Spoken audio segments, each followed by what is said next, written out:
इन तीनों चक्र। अभी हमें 3 चक्र काम, जब हम कुंडलिनी पे करते हैं तो 7 चक्रों पे काम करते हैं। कुछ लोग उससे भी ज़्यादा चक्रों पे करते हैं, ठीक है? तो अपना-अपना सभी एनर्जी पॉइंट्स है, उसके ऊपर ध्यान करना है, बस इतना सा मीनिंग है। तो ओम के अंदर हम तीनों चक्र ओम,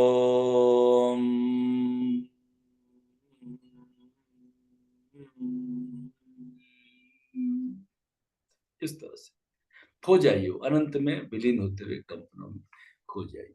ओम के तीनों चक्रों में, ठीक है ना? सभी अंकों का जोड़ हमेशा 9 आता है। निकोला टेस्ला ने वगैरह ने, कई साइंटिस्ट ने कहा ये पूरे जितने वाइब्रेशन है, इम्पोर्टेंट फ्रीक्वेंसीज है, उन सब का जोड़ जो होता है वो 3, 6 और 9 इन्हीं 3 अंकों में आता है। तो सबसे नीचे अगर मान लें 369 है, बीच में 639 है, तो इधर 969, इस तरह से कुछ अप्रोक्सीमेटली सबने अपना-अपना साइंस ऑफ सॉल्फिजियो सॉल्फिजियो एक है, साइंस ऑफ सिमेटिक्स है, बहुत सारे विज्ञान है। तो ज़्यादा तो होने से कन्फ्यूज़न है, ये लोअर फ्रीक्वेंसी, एक middle frequency and higher frequency, है ना? पूरा सरगम आ जाए जीवन का इसके अंदर, है ना? सा से लेके सा तक वापस, सातों स्वर आ जाए इसके अंदर, ये मीनिंग है, ठीक है ना? ये इंद्रधनुषी कलर है ना? वही इंद्रधनुषी कलर है, बेनियाह पीनला, ठीक है? हिंदी मीडियम वालों ने ऐसे पढ़ा है, इंग्लिश मीडियम वालों ने पढ़ा है, विबग्योर, है ना? वॉयलेट, इंडिगो, ब्लू, है ना? ब्लू, ग्रीन, है ना? फिर आपका yellow, orange and red, VIBGYOR, ठीक है ना? वही 7 कलर वही है। पूरा प्रकृति का सब इधर-उधर से आप घुमा के लेखा-जोखा देखेंगे, सब वही है। ठीक है? चलिए, और किसी का और हाँ, क्वेश्चन कि मेरे को जैसे बहुत पुरानी आदत है पानी पी के फिर मोशन पास करना।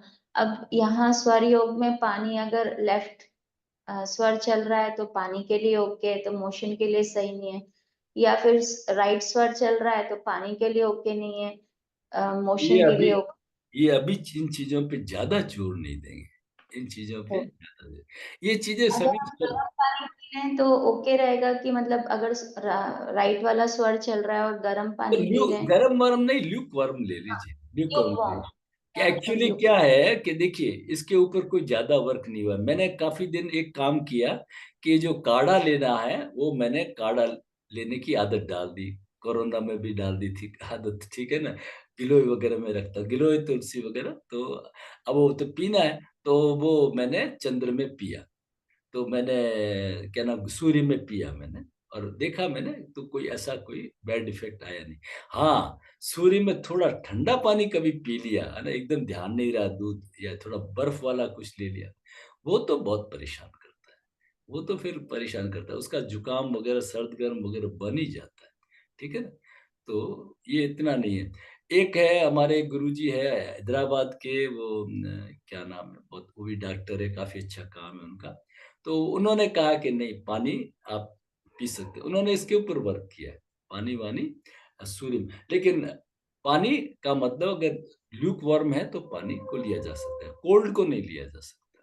बहुत सारी चीज़ें हैं, उसके ऊपर अभी तक रिसर्च होनी है, लेकिन मोटा-मोटी ये फंडा पकड़ लिया कि खाने के बीच में पानी नहीं पिएँगे। अब इसके अंदर भी एक प्रॉब्लम आती है।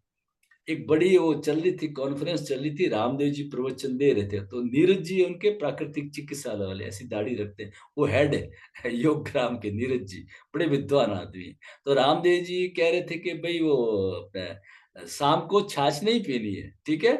शाम को छाछ और दही आयुर्वेद में मना है। वो बोले, "क्या बात करते हो गुरुजी, हमारा तो पूरा साउथ इंडिया छाछ लेता है शाम को।" बटर मिल्क लेता है ना। तो सवाल ये कि जो चावल के साथ में आपको निगलने के लिए 1 कटोरी भर छाछ चाहिए, ठीक है ना? तो हमारा क्या है, हम लोग उसका परिभाषा जापानी गिलास में ले पंजाबी गिलास में ले आते हैं। खाने में इतनी बड़ी गिलास लेके बैठ जाते हैं। नहीं, इतना नहीं पीना है।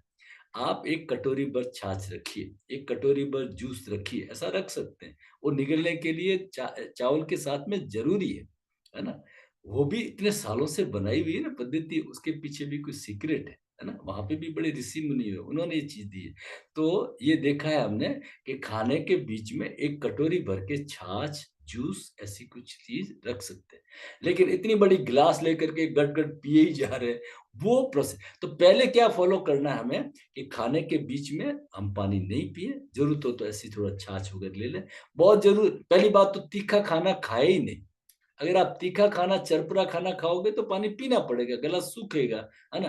तो उसको अवॉइड करें। नहीं कर सकते तो घूंट पर पानी लेने में कोई दिक्कत नहीं है, निगलना भी तो बहुत जरूरी है ना। ओके। तो फिर खाना खा लिया है तो अब 1 घंटे पर, 1 घंटा, 1.5 घंटा, है ना। वाघ भट्ट जी का 1 घंटा 48 मिनट, राजीव दीक्षित भाई जो कहते थे, बहुत अच्छा प्रचार करते थे, 1 घंटा 48 मिनट। ठीक है ना। वाम कुखी लेटना ताकि सूर्य चले, खाना अच्छे से पच जाए। ठीक है ना। ये सब नियम अच्छे। फिर और भी कई शिव सर्वोदय के नियम आते हैं, जैसे स्नान करना। तो स्नान उसके अंदर दे दिया सूर्य स्वर में करना। सूर्य स्वर में किस लिए करना?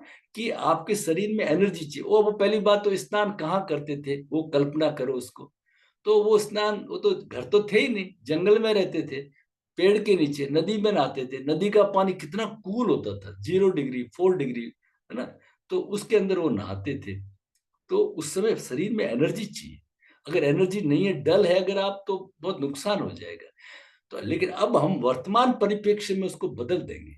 हम बाथरूम में नहाते हैं तो सम शीतोष्ण में नहाएंगे, जो at par with body temperature है उसमें नहाएंगे। ठीक है ना।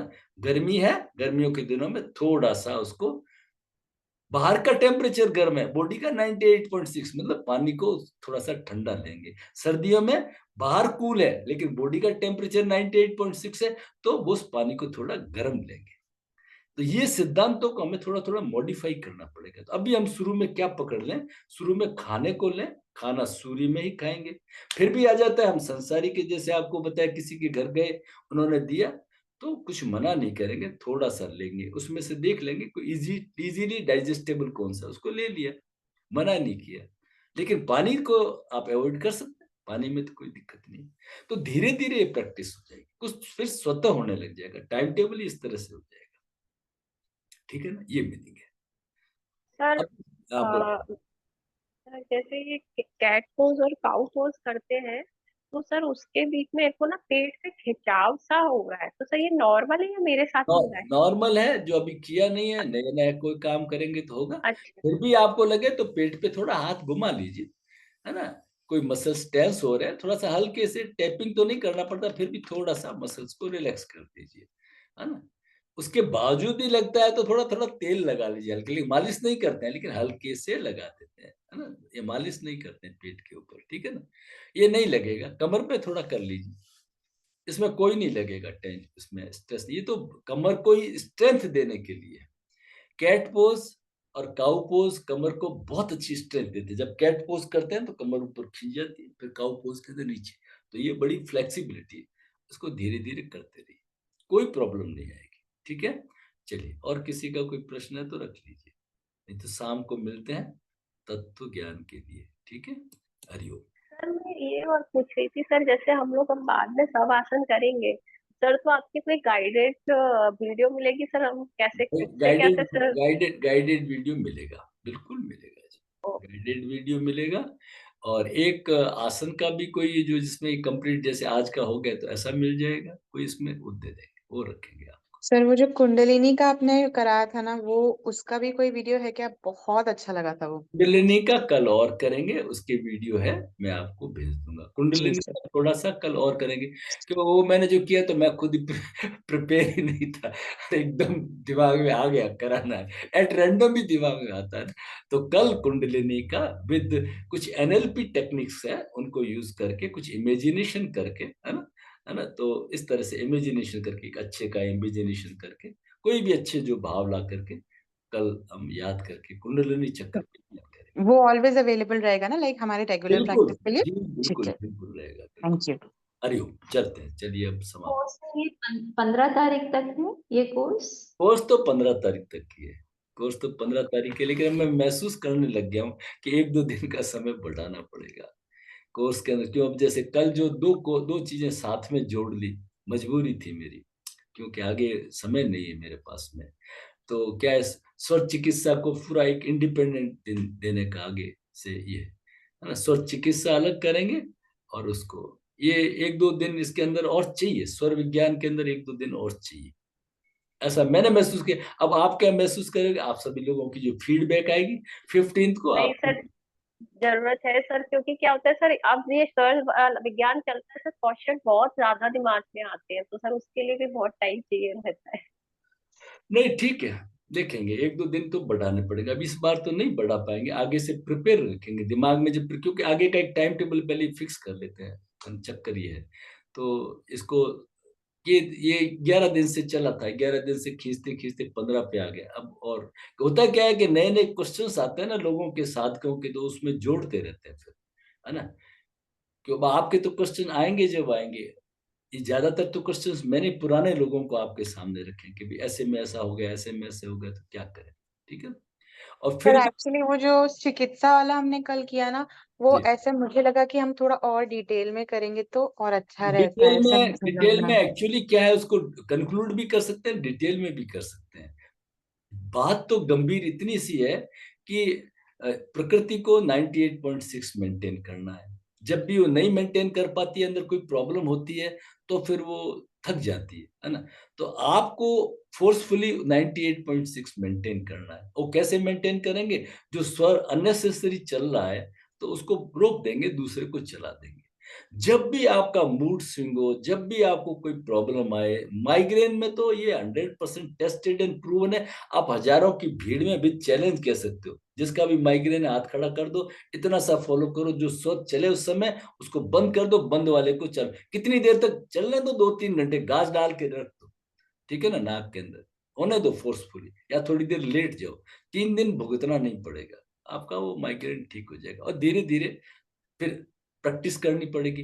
एक्चुअली क्या है, इसका जो चार्ट जो मैंने बना के दिया वो एक यूनिक है, आप उसको ऐसे ही मत समझना। 2 चार्ट कल मैंने दिए हैं, एक तो योगाभ्यास का पीछे चार्ट दिया है, आपने देखा नहीं होगा पक्का है।